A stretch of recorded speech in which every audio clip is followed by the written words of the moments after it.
How to download Among Us in your laptop. First up, click on the Start button or Search button below in the taskbar and then open up Microsoft Store by either searching it up or looking it down in your recents. As you can see on the screen after the software launches, on the top middle you can see a search bar. Type up Among Us in the search bar and then click on the search icon or click on the Among Us option. Here you will see a bunch of results. The game that we are looking for is the first one. Click on the Among Us game and then this opens a bunch of details about the game.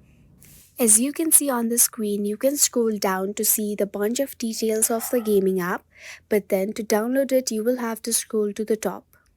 You can see an option that says buy for USD $4.99. Click on the option and then this will direct you to pay for the game and then you can download the game in your device. This is how you can easily download the game Among Us in your laptops. We hope this tutorial helped you. Keep watching for more and subscribe to our channel.